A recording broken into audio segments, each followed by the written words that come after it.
스가랴 4장 1절에서 14절 말씀입니다. 스가랴 4장 1절에서 14절 말씀.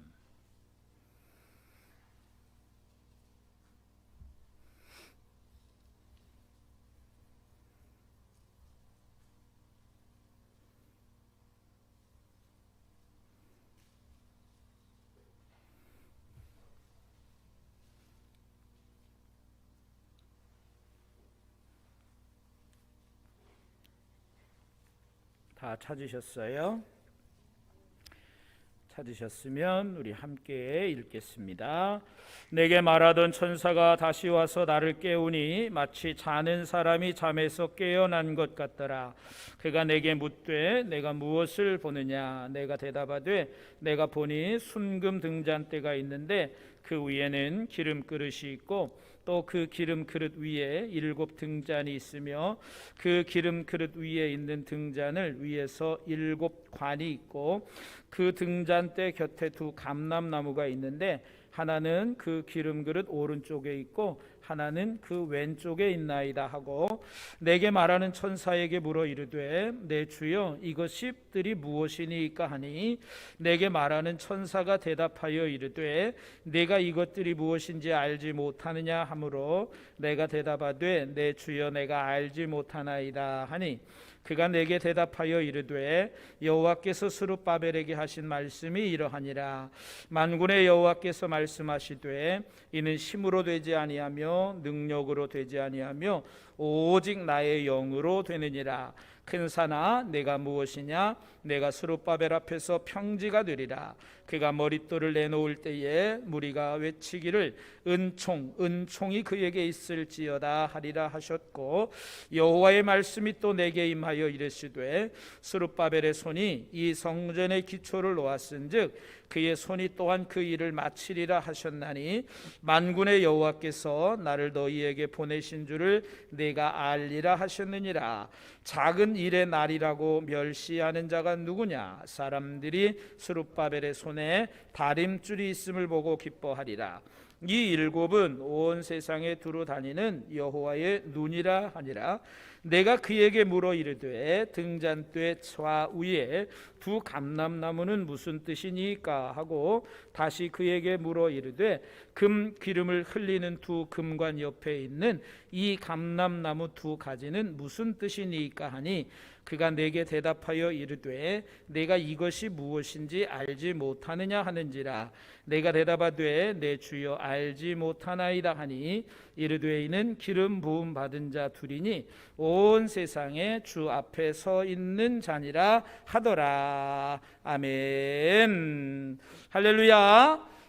할렐루야. 오늘도 이 저녁 주의 전에 오르신 여러분들 가운데 하나님의 크신 은혜가 함께 하시기를 주님의 이름으로 간절히 축원합니다.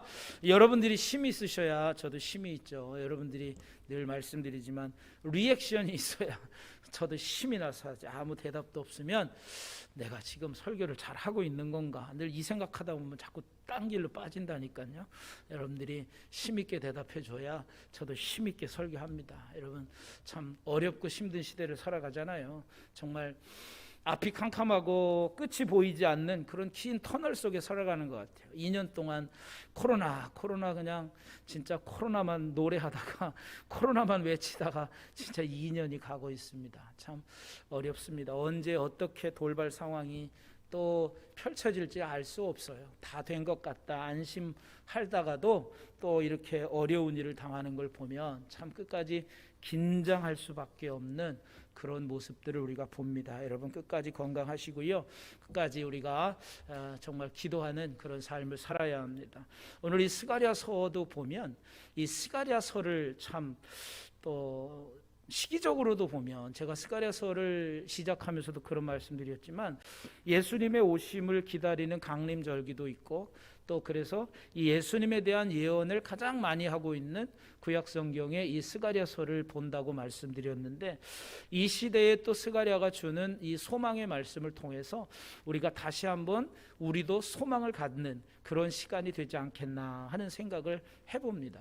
그래서 이 스가랴는 우리가 전에도 말씀드렸지만 이 스가랴는 8가지의 환상을 주고 있거든요. 그래서 절망 중에 있는 이들, 또 좌절 중에 있는 이들, 성전을 건축하려고 일어섰지만 결국 여러 가지 방해에 부딪혀서 그만 열심도 식고 열정도 식고 그랬던 사람들에게 다시 이 스가랴 선지자의 예언을 통해서 다시 그들이 희망을 가지고 일어나도록 했던 것이 바로 이 스가랴의 말씀이라, 그런 말씀을 드렸어요. 그래서 물론 당시에는 유다 백성들이 성전 재건의 소망과 확신을 갖게 한 그러한 말씀이지만, 오늘날도 다시금 여러분 교회가 다시 이 땅 가운데서 굳건하게 서가는 그러한 소망과 그러한 비전을 우리가 가져야 합니다.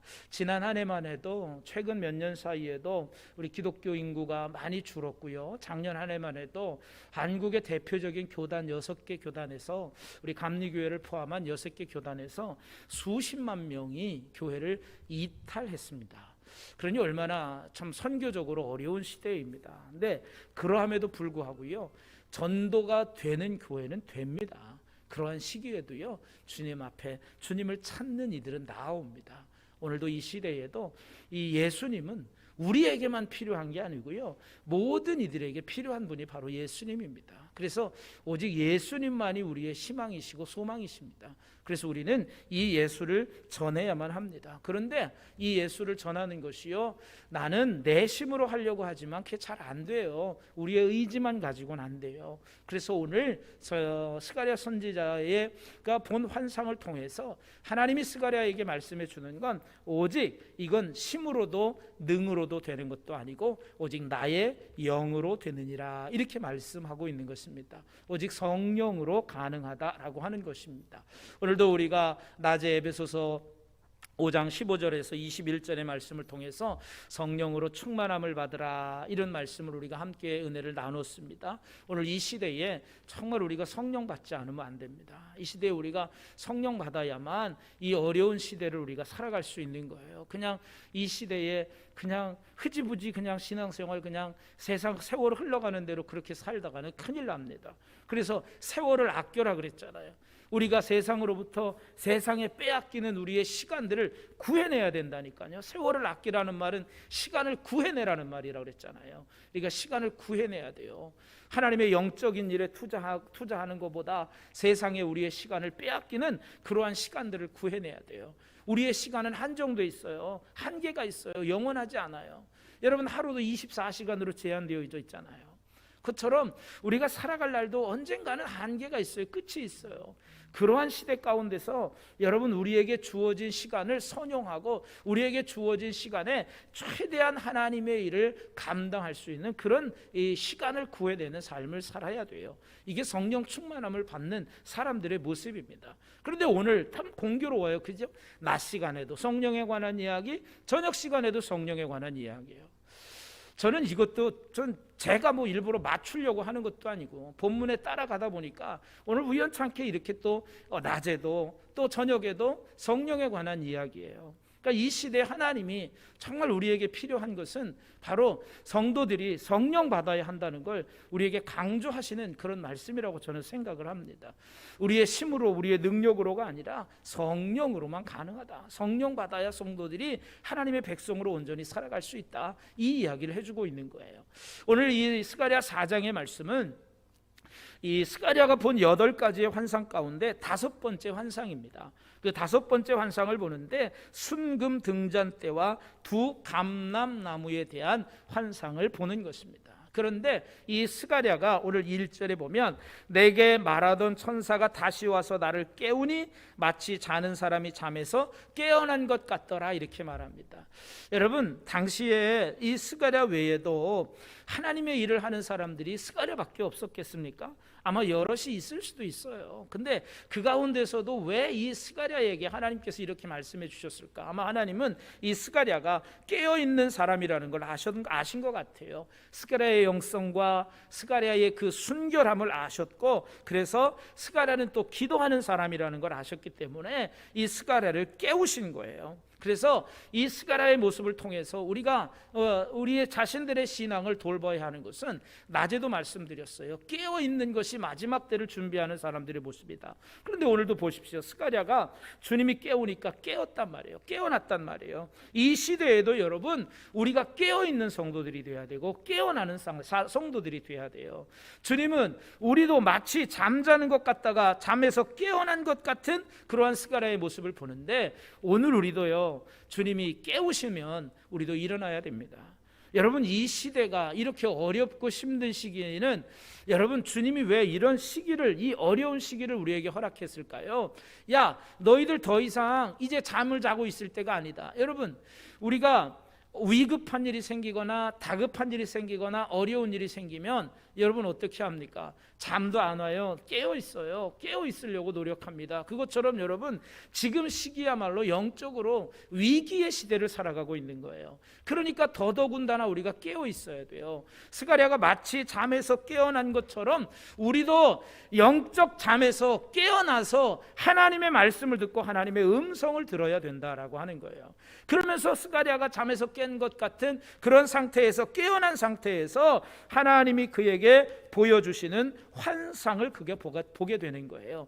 깨어있는 자만이 환상도 볼 수 있고요, 깨어있는 자만이 하나님의 일을 볼 수 있는 거예요. 잠자는 사람들이 어떻게 하나님이 일하시는 걸 볼 수 있습니까? 잠자는 사람들이 어떻게 하나님의 역사를 경험할 수 있습니까? 그래서 오늘 스가랴를 하나님이 깨우시는 거예요.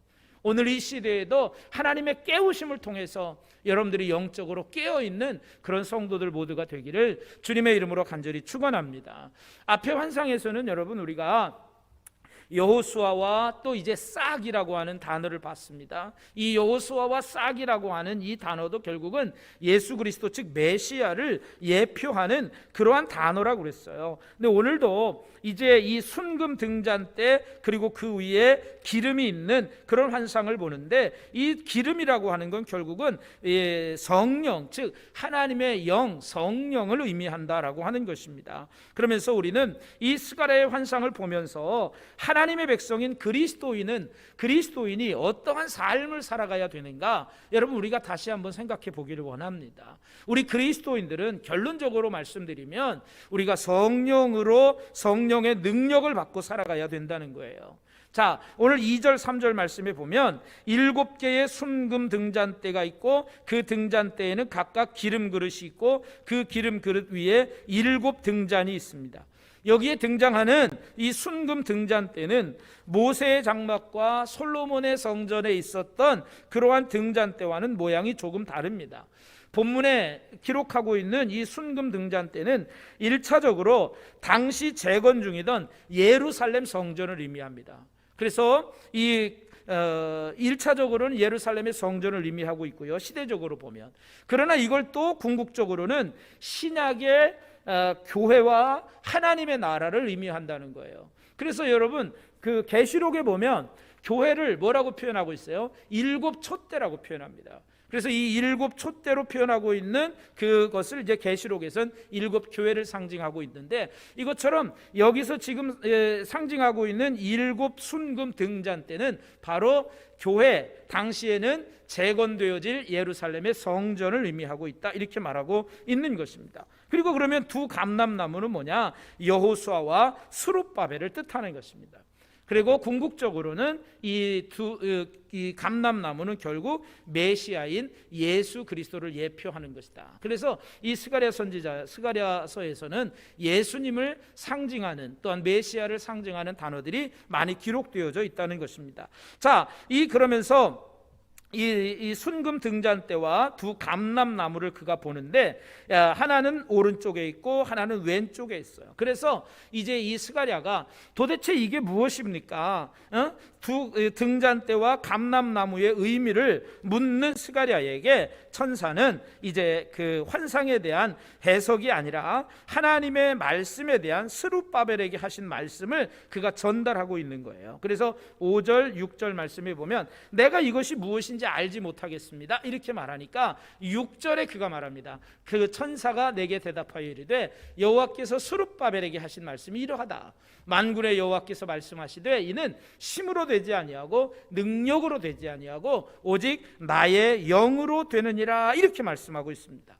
이 이야기는 결국 뭐냐면 지금 이 성전을 재건하는 일을 누가 주축이 되어서 합니까? 스룹바벨이 이 성전을 재건하는 일에 주축이 되어서 이 일을 감당하고 있는 거예요. 스룹바벨은 그 포로에서 귀환한 백성들을 데리고 온 지도자였어요. 그리고 그는 그 유다 총독으로 임명을 받았고 페르시아 왕으로부터 그 전권을 부여받은 그런 어떤 지도자급에 해당되는 거죠. 지금 이 포로 귀환 공동체를 지도해가는 그런 지도자로서, 그래서 또한 유다의 총독으로 임명을 받은 사람이 스룹바벨입니다. 그래서 스룹바벨은 큰 그러한 이제 꿈과 소망을 가지고 왔어요. 그는 이 유다 백성들을 견고한 신앙 공동체로 세우기를 원했고 이를 위해서 무엇보다도 이 예루살렘 성전을 재건하는 데 힘썼어요. 그래서 자신이 가진 모든 권한, 자신이 갖고 있는 모든 능력을 다했지만 도무지 그 성전을 재건할 수 없었습니다. 스룹바벨과 여호수아가 의욕적으로 시작했던 이 성전 건축은 우리가 에스라나 느헤미야를 통해서 보았던 것처럼 주변에 여러 가지 방해와 또 이제 그 반대로 인하여서 16년 동안이나 이 성전이 중단되었잖아요.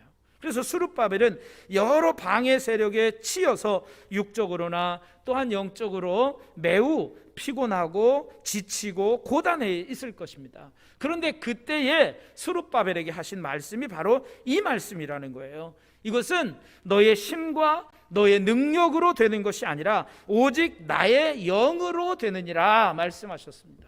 그래서 이 말씀이 있은 후에 그가 순종하고 공사를 진행하게 되는데 불과 이 말씀이 임한 후 불과 4년 만에 BC 516년 성전이 완공되었다는 것입니다. 그러니까 하나님께서는 이 성전의 재건에 대한 이야기, 그래서 이거는 힘으로 되는 것도 아니고 능력으로도 되는 것도 아니고 오직 하나님의 영으로 가능하다라고 하는 것을 보여주고 있는 것입니다. 그래서 이 사건은 오늘날 교회에서 우리가 지금 살아가고 있는 그런 이 교회에 시사하는 바가 큽니다. 오직 우리도 성령님을 의지해야 된다는 것입니다. 여러분, 당시에 스룹바벨은 이제 이 성전을 재건하는 데 있어서 정말 모든 것을, 자신의 모든 것을 다 쏟아부었어요. 그러함에도 되지 않았어요.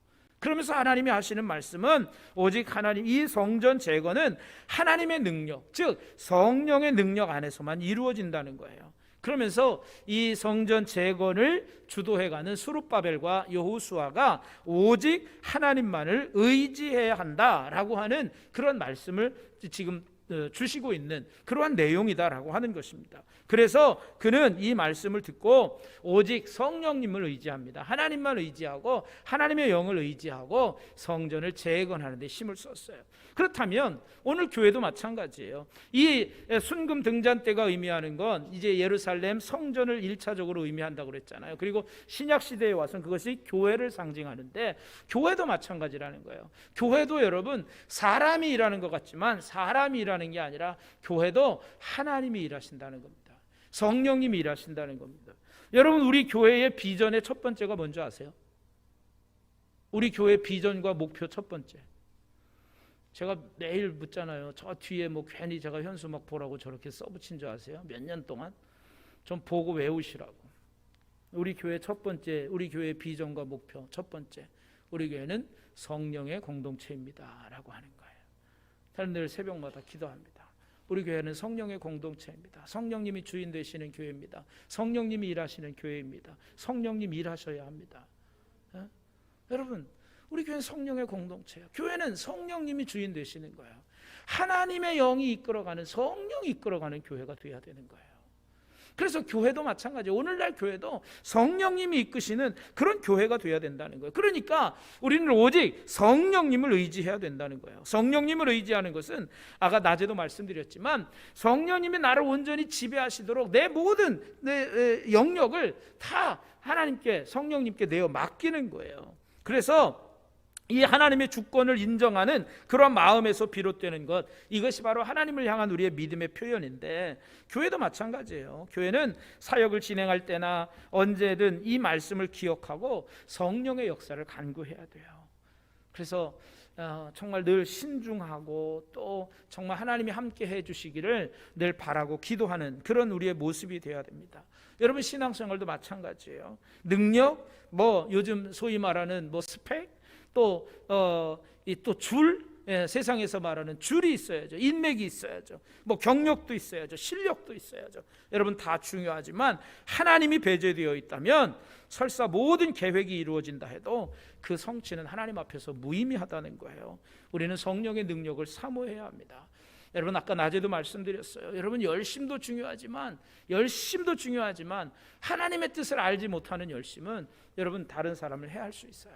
그러니까 우리가 열심도 중요하지만 그 열심에 하나님의 뜻을 깨닫는 것, 그리고 성령의 충만함을 받는 것이 중요합니다. 사울은 가장 대표적인 예예요. 바울이 바로 처음에는 열심만 가지고 일했단 말이에요. 그런데 그에게 성령이 임하니까 완전 다른 사람으로 됐고요. 성령 플러스 그가 가지고 있는 하나님에 대한 열심이 온 세계를 바꾸는 복음 전도자로 바꿔버렸잖아요.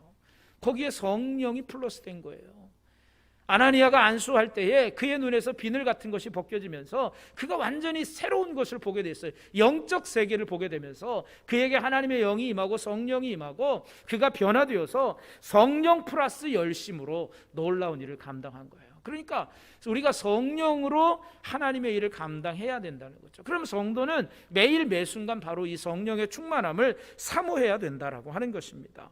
우리도 이러한 성령의 충만함을 받으면, 성령의 기름 부으심을 받으면, 다시 말해서 우리가 성령의 임재 가운데, 성령의 충만함 가운데 있으면 어떤 일들이 벌어지는가 한번 보십시오. 7절 말씀해 보십시오. 7절 말씀해 보면 큰 산아 내가 무엇이냐, 내가 스룹바벨 앞에서 평지가 되리라, 이렇게 말합니다. 여러분, 산은 어려움을 이야기합니다. 평지는 평평한 땅을 이야기합니다. 여러분, 우리에게 성령이 임하면 산과 같은 어려움도 평지와 같이 평평하여진다는 거예요.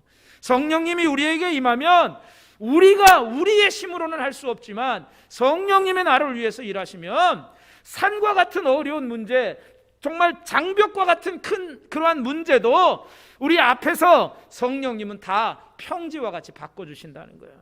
여러분, 성령의 충만함을 입어서 여러분 앞에 어떤 큰 산과 같이, 벽과 같이 느껴지는, 장벽과 같이 느껴지는, 정말 여리고성과 같이 난공불락의 그러한 어려움이 있다 할지라도 오직 성령님을 의지하고 성령의 충만함을 받으면 그 모든 산이 평지가 되는, 우리의 모든 문제가 해결되어지고 성령의 능력으로 오직 형통하게 되어지는 그런 은혜를 여러분들, 저와 여러분이 경험하는 삶을 살아가게 되기를 주님의 이름으로 간절히 축원합니다. 이게 성령이 임할 때 가능하다는 얘기예요. 성령님이 일하실 때 가능하다는 얘기예요. 우리 앞에 이러한 것들이 다 장애가 되지 않는다는 거예요. 육적인 눈으로 보면 다 장애가 될 수 있지만 영의 눈으로 보면 그것이 우리의 영적 성장에 도움이 될 수 있는 그런 하나의 도구라고 볼 수도 있다니까요. 근데 우리는 영의 눈으로 보지 못하고 육의 눈으로만 보니까 매일 주저앉는 거예요. 산을 바라보면서, 벽을 바라보면서 매일 주저앉는 거예요. 그러나 여러분, 우리가 성령의 충만함을 받으면 아무것도 두렵지 않아요. 바울은 여러분 보십시오. 성령에 이끌려 전도 여행을 다닌단 말이에요. 그가 이제 3차 전도 여행을 마치고 나 이제 예루살렘으로 간다. 난 성령에 이끌려 간다. 그런데 나에게 어떤 일, 어떤 환난과 핍박이 올 줄 모른다. 그러나 나는 간다. 여러분, 바울이 성령 충만하니까 어떤 환난과 핍박이 온다 할지라도 나는 간다는 거예요. 내가 나에게 주 예수께 받은 사명, 그 사명을 감당하기까지는 나는 내 생명도 조금 더 귀한 것으로 여기지 않는다. 바울의 놀라운 고백이 있단 말이에요. 그러니까 성령 충만하니까 그렇게 가는 거예요. 어려움도 물리치고 뚫고 가는 거예요. 여러분, 지금 유다 백성들은 성전 재건의 중단이라고 하는 문제에 직면했어요. 페르시아 왕의 반대와 주변 민족들의 방해, 그리고 무엇보다도 영적 침체 속에 빠져 있었어요. 그러니까 스가랴가 제일 먼저 외친 말씀은 너희는 내게로 돌아와라, 이 말씀이었잖아요. 그런데 하나님이 오늘 말씀하고 있는 거예요. 영적 침체 속에 빠져 있는 사람들에게 하나님이 말씀하는 거예요. 큰 산이 평지가 되리라. 우리의 힘으로는 할 수 없지만 하나님이 하시면 반드시 큰 산도 평지가 되는 역사가 일어날 거라는 거예요. 그렇기 때문에 여러분, 성령의 능력을 사모하시고 더욱더 하나님만 의지하는 저와 여러분이 되기를 주님의 이름으로 간절히 축원합니다.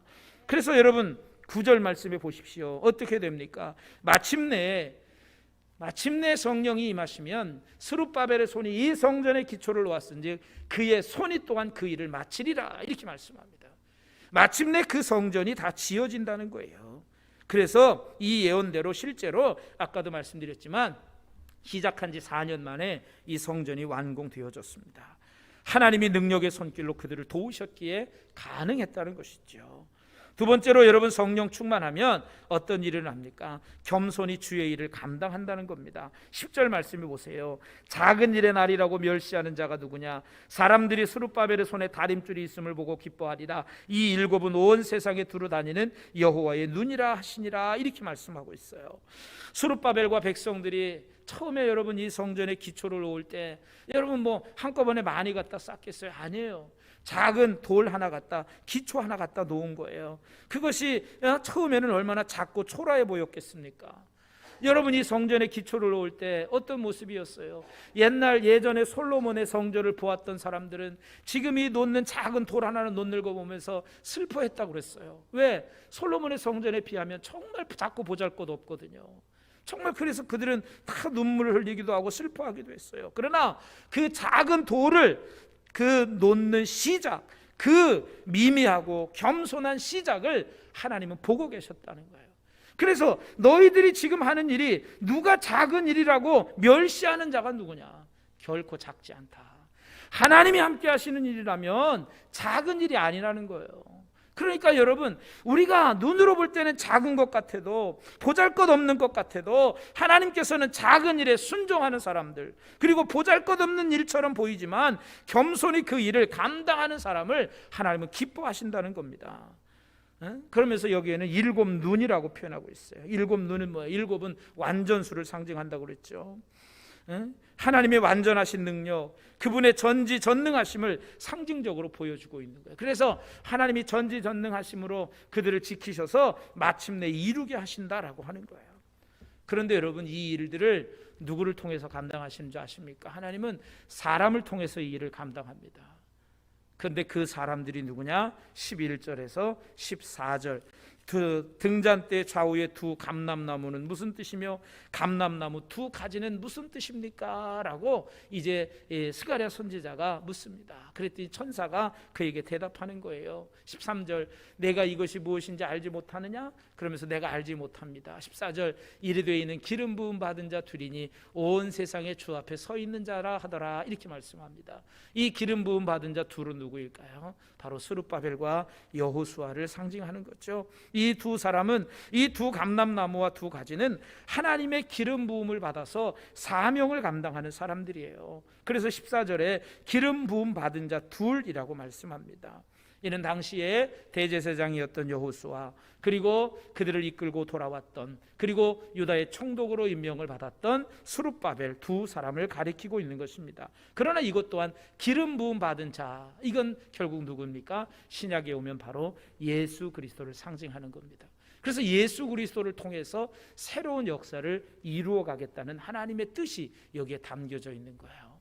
예수 그리스도는 기름 부음 받은 자잖아요. 여러분, 메시아라고 하는 뜻이 결국 뭐예요? 기름 부음 받은 자 아닙니까? 기름 부음 받은 자. 그래서 이 예수 그리스도를 상징하고 있다. 그리스도는 기름 부음 받은 대제사장과 왕으로서 이 세상에 오셨습니다. 여러분, 구약 시대에 기름 부음을 받는 사람들은 왕, 또한 대제사장, 그 다음에 선지자, 세 사람만 기름 부음을 받았습니다. 그런데 예수님은 바로 기름 부음 받은 자, 그래서 왕, 선지자, 제사장의 사명을 가지고 이 땅에 왔어요. 그래서 예수님은 그 사역을 온전히 감당했다라고 하는 거죠. 근데 여기서 말하는 이제 기름은 하나님의 영인, 아까도 말씀드렸지만 성령을 의미하는 거예요. 하나님은 그리스도에게 성령의 기름을 부으셔서 세상에 하나님의 은혜가 전해지는 그런 통로로 사용하셨어요. 오늘날에도 그리스도께서는 제자들에게 내가 아버지께서 주시기로 약속한 것을 기다려라, 그렇게 말씀하셨고 그들에게 보혜사 성령을 약속해 주셨는데, 정말 그 보혜사 성령이 그 성도들에게, 교회에게 부어주셨습니다. 그래서 이 성령의 기름 부음을 받은 사람들이 세상에서 당시 초대교회의 빛과 소금의 사명을 감당하도록 하셨어요.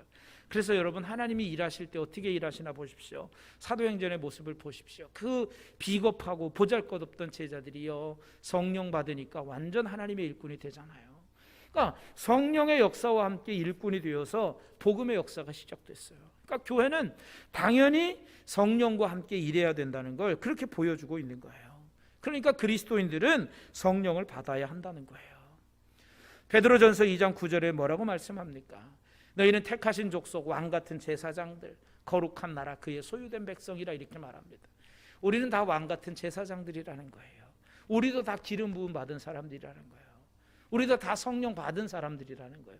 하나님은 우리 기름 부음 받은 사람들을 통해서 하나님의 역사를, 하나님의 일을 이루어 가길 원하신다라고 하는 거예요. 이처럼 하나님은 성령을 의지하는 사람, 성령 충만한 사람들을 사용하셔서 주의 일을 감당하게 하십니다. 그래서 보세요, 저기 보세요. 너희들을 하나님의 선하신 것을 선포하게, 전파하게 하려 함이라. 베드로전서 2장 9절에 그렇게 써 있잖아요. 다시 보여주세요. 베드로전서 2장 9절. 저 보세요. 그의 기이한 빛에 들어가게 하신 이의 아름다운 덕을 선포하게 하려 하십니다.